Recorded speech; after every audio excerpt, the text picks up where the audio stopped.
وبركاته شباب وابطال تانية ثانوي عاملين ابطال. النهارده هناخد سكيلز يونت 7، فركز معايا. السكيلز بتاع معالي معاليك بتتكلم على الرايتنج سكيلز، بالاخص problem solution paragraph، يعني فقرة المشكلة والحل. دي ممكن تجي المعاليك في الامتحان ويقول لك اتكلم عن مشكلة معينة، فانت تبدأ تتكلم على مشكلة بالطريقة اللي هقولها لك دي. هو يعني ايه اصلا، يعني ايه problem solution paragraph؟ قال لك دي فقرة المشكلة والحل، ان انت بتشوف ايه المشكلة اللي عندك وبعد كده بتقدم حل عليها. بتعرض مشكلة معينة، تشرح اسباب المشكلة ايه، وهي المشكلة دي ايه اثارها، بعد كده بتقدم حل واحد او اكتر عشان نتعامل مع المشكلة. تمام يا سيدنا. ندخل تاني حاجة اللي هو الهدف الاساسي. الهدف الاساسي من البروبلم سوليوشن باراجراف ان يشوف معاليك بتعرف تفكر ولا لا، اللي هو التفكير المنطقي. تفكير منطقي من خلال انك بتعرض مشكلة والحل بتاعها. تمام. الفقرة اللي هي اسمها problem solution paragraph دي بتستخدم كتير جدا في الكتابات الرسمية، يعني formal writing. ازاي اكتب الفقرة دي؟ هتكتب الفقرة دي باستخدام حاجة اسمها البسر او PESR. PESR يعني ايه الكلام ده؟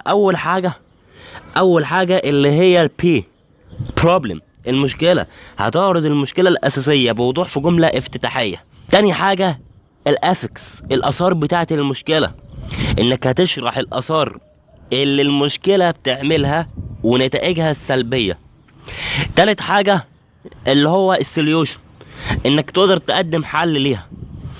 بعد كده الريزلت اللي هي بعد ما تقدم الحل، النتيجة اللي هتاجي بعد ما تقدم الحل ده. تمام كده. تعالى كده نشوف نصائح للكتابة. يعني ايه؟ يعني حاجات كده في السريع السنتولة علشان تعرف تكتب وعلشان تعرف تاخد الدرجات بتاعتك يا معلم. اول حاجة بيقول لك choose a realistic focused problem، يعني اختار مشكلة واقعية ومركزة. يعني ايه مشكلة واقعية ومركزة؟ يعني مشكلة بتواجه الناس في الحياة الواقعية. يعني انت ما تروحش تتكلم على مشكلة المريخ واصلا ما فيش حد عايش على المريخ. انت بتتكلم على مشكلة في حياتك انت او في حياة اي حد، بس مشكلة واقعية. تقول مين اللي بيتأثر بيها وبتحدث ليه، وليه هي مهم ان احنا مثلا نحلها. ولازم المشكلة بتاعتك تبقى محددة، يعني ما ينفعش تيجي تقول تكنولوجي is good او تكنولوجي is bad، لان دي تكنولوجي حاجة عامة. ما هي التكنولوجيا ليها فوائد زي ما ليها اضرار، وليها اضرار زي ما ليها فوائد.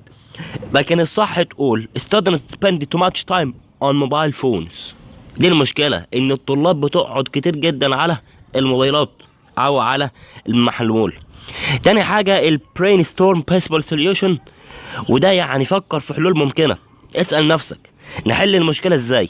هل الحل ده سهل يتعمل ولا صعب؟ هيحتاج فلوس ووقت كبير. تالت حاجة select one main problem and one main solution، اختار مشكلة واحدة بس وحل واحد. متقعدش تتكلم على 1000 مشكلة و1000 حل، لان ده بيضيع منك درجات يا سيدنا. يعني مثلا ما ينفعش تروح تتكلم على مشكلة المناخ بعد كده تسيب مشكلة المناخ وتروح جاي متكلم على مشكلة التكنولوجيا، وبعد كده تسيب مشكلة التكنولوجيا تقول والله لا ده انا هروح اتكلم على مشكلة كوالالمبور. فانت بتنوع المشكلات بتاعتك بتنقص درجات. انت بتختار مشكلة واحدة وبعد كده تشوف حل واحد ليها. رابع حاجة drive using the structure.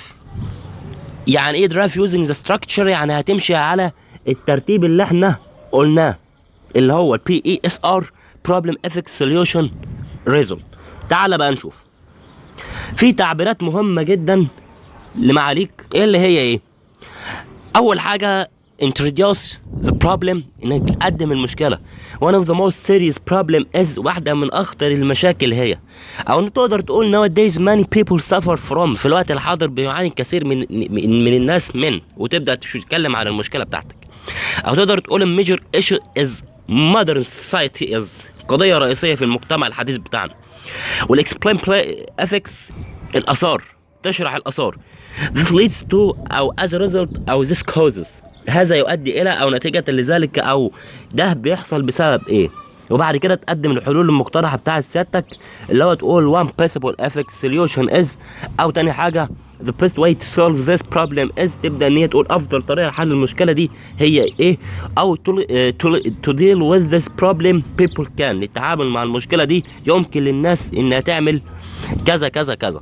او governments schools parents should، يجب على الحكومات او المدارس او الاباء ان هم يبدأوا يعملوا كذا وكذا وكذا. انا مش هعرف افهم اللي انت قلته لما تديني مثال. تعالى كده نتكلم على مثال، اللي هو مثال التلوث، اللي هو pollution. اول حاجة بعد ما نوحد الله هنبدأ نستخدم اللي احنا اتكلمنا فيه، اللي هو ال PSER. ال PSER اللي هو اول حاجة تقدم المشكلة بتاعتك problem. فانت مشكلتك هي التلوث، فتجي تقول تطبيقا على اللي احنا قلناه one of the most serious problem is، فتجي تكتب one of the most serious problem is هنا. بسم الله، يلا سيدنا. يبقى one problem is واحدة من أكبر أو من أخطر المشاكل today. كده جميل. في النهاردة مين بقى بيعمل ايه؟ is air. وانت كده بتحدد المشكلة بتاعتك pollution. بتتكلم بالأخص على تلوث الهواء. تبدأ تعمل ايه؟ ابدأ اسأل نفسك، هو تلوث الهواء ده بيجي منين؟ والله بيجي من المصانع وبيجي من العربيات. خلاص، تيجي تكتب وتقول this problem is caused by factors and cars. This factors and cars. وانت كده جبت يعتبر نص المطلوب من سعادتك. بعد كده تتكلم على المشكلة الأساسية اللي بتحصل للناس أو بتأثر على إيه؟ الإفكتس. فهتقول it affects people's health badly. هي بتأثر على صحة الناس بشكل سيء. it affects health badly. بعد كده تدخل يا سيدنا على الحل. فانت هتقول to solve this problem we should reduce the use of cars and plant more trees. يعني هتقلل من استخدام العربيات وهتزرع اشجار اكتر. يبقى هتجي تتكلم وتقول to solve more trees، تزرع اشجار اكتر. تقدر تقول we must also use clean energy. احنا نقدر نستخدم الطاقة النظيفة بدل عوادم السيارات، بدل الكربون اللي بيطلع ده ويدمر الدنيا. we must energy، الطاقة النظيفة. if we follow these solutions، لو احنا اتبعنا ده ايه اللي هيحصل يا سيدنا؟ if environment. بس كده يا سيدنا، كده انت هتضمن الدرجة الكاملة بتاعتك. تعالى بقى ندخل على القصة. الترم التاني بيبدأ معاك بتشابتر 7. بداية الفصل السابع بتقولك بعد مشوار طويل وهد حلف الغابة اللي كانوا فيها مستر فوج وباسبورته معاهم أودا، وصلوا أخيرا لمدينة كلكتا بعد ظهر يوم 25 أكتوبر. الساعة في المحطة كانت 4 بالظبط، والسفينة اللي هتاخدهم لهونج كونج ميعادها الساعة 5. يعني الفرق بين الساعة اللي كانت في المحطة وميعادهم الساعة 5 ساعة واحدة. فوق العادة ما كانش باين عليه أي قلق.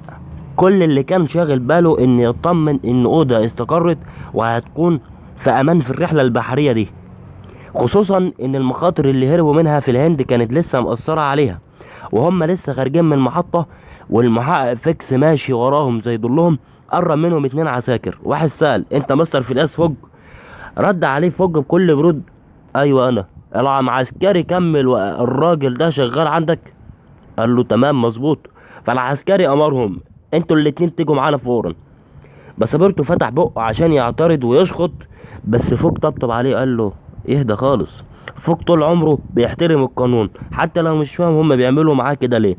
اخدوا الجماعه وحطوهم في اوضه صغيره، والظابط قال لهم: هتتعرضوا على القاضي عبيديه الساعه 8:30، وقفل الباب بالمفتاح عليهم. وسبرتو رزع نفسه على الكرسي وقال: بقينا مساجين، ايه المصيبه اللي عملناها دي؟ اودا كانت متوتره جدا وقالت لفوج: انا السبب، كل ده بسببي عشان انقذتني، ارجوك سيبني المصيري وامشي انت.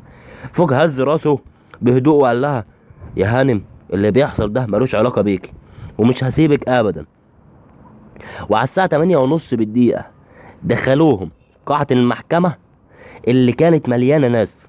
دخل القاضي عبيديه ووراه المساعد بتاعه، ومن كتر الاستعجال القاضي لبس الباروكه بتاعت المساعد بالغلط، فعمل الضحك في القاعة للحظة. بسابرتو كان بياكل في نفسه والقلق بيزيد في كل دقيقة بتعدي. المساعد بدأ يقرأ التهمة، فبسابرتو نط من مكانه وقال: بس الكلام ده ما حصلش في بومباي. القاضي استغرب وقال له: بومباي ايه؟ الجريمة حصلت في قرية بيلاجي. ولما حاولتوا تسرقوا ست، بسابرتو رد: بيلاجي لا يا فندم، الجريمة كانت في بومباي. القاضي عبيدية ظبط ورقه وقال: حكمت المحكمة على جان بسابرتو بالسجن 15 يوم وغرامة 300 جنيه استرليني، وبان فيلياس فوج هو سيده فهو كمان شريك ومعاه، ومن الحكم عليه بالسجن 8 ايام وغرامة 150 جنيه. المحقق فيكس كان هيطير من الفرحة لان 8 ايام سجن كفالة تبوظ لفوج الرهان والرحلة كلها. بس فوج وقف بكل ثبات وفتح شنطته وطلع رزمة فلوس وحطها على مكتب المساعد وقال بكلمة واحدة: انا هدفع الكفالة 2000 جنيه. القاعة كلها شقت من الصدمة، حتى التجار اللي قاعدين ما كانوش مصدقين الرقم الضخم ده. القاضي ما قدرش يرفض. هيرفض ايه؟ 2000 جنيه استرليني في الوقت ده كان حاجة كبيرة جدا. وقال: الكفالة اتقبلت. فوق قال بهدوء: يلا بينا. خرجوا من المحكمة وجروا على الرصيف ولحقوا السفينة في آخر لحظة وهي بتبدأ تتحرك. وهما في عرض البحر وده قربت من فوق وقالت له وهي حزينة: يا مستر فوق، اتمنى ما تكونش ندمان على كل التعب والمصاريف اللي سببتها لك. رد عليها بابتسامه هاديه: يا هانم، انا عشان انقذك خسرت يومين، بس انا مش ندمان. حياه الانسان اغلى بكتير من اي وقت ومن اي فلوس.